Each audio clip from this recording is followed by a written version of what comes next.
So Ken, in the 21st century, Christianity proclaims the gospel, and there are all kinds of objections that people raise to it. And perhaps the strongest objections that we face as believers come from people in the scientific disciplines.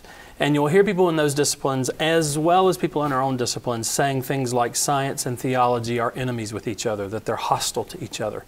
But I'm wondering about that. And I know that you've done a tremendous amount of reading and research on that, both both theology and science, but in particular, the relationship of those two. So talk to us about that for just a minute. Is it really the case that science and theology are enemies with each other?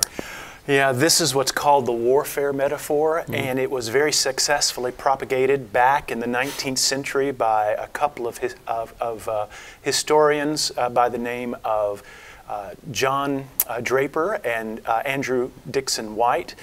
They both came out with books that argued that very thing. One will not find hardly any historians of science who will make that claim today. And it's pretty well admitted that they had very much an agenda, which was to try to present the two at odds. There have been times, let's face it, the Scopes monkey trials did not go well. But overall, what we see is rather than there being a warfare between Christianity and science, I would argue it is something very different, that rather the Christian worldview is that which birthed science as a discipline.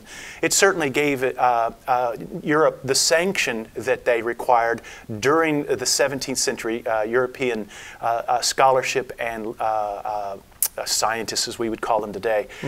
It gave them the distinctive elements for the scientific methodology to come about. So rather than being a natural antagonism, I would say one segued to the other very naturally. Okay, so they're not enemies. Christianity is going to give the proper groundwork for science to arise out of. But what is it specifically about Christianity that allows science to thrive there in Europe when it did? I mean, so what is it about this worldview that's so beneficial to science?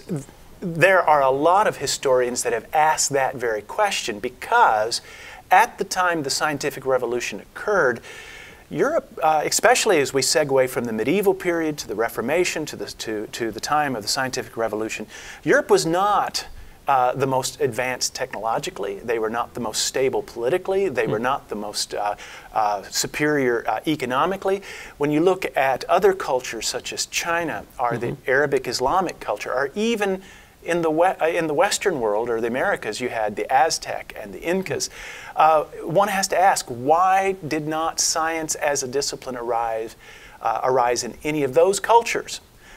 And what we find is that there were certain elements about the Christian worldview that dominated in Western Europe at that time that provided them with the sanction for what they're doing, that provided them with the framework for what they were doing, and provided them with the optimism for what they were doing. It's not an accident that whether it was Galileo or Copernicus or Kepler or Newton, all of these men were not just incidentally Christians.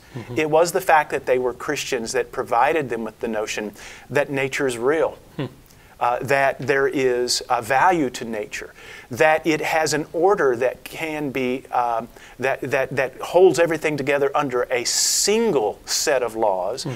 No pagan polytheist would have thought in those terms. You have to ask yourself, why is it that Sir Isaac Newton could watch the apple fall at his family farm and extrapolate from that and say the very force of gravity that applies to the apple at the farm also applies to the stars, the planets, and the moon above?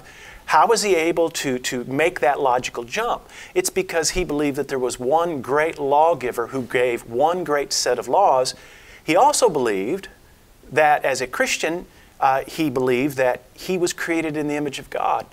And that as God's image bearer, we're able to think God's thoughts after Him. We're able to discern and detect and discover those things that God has done in this world.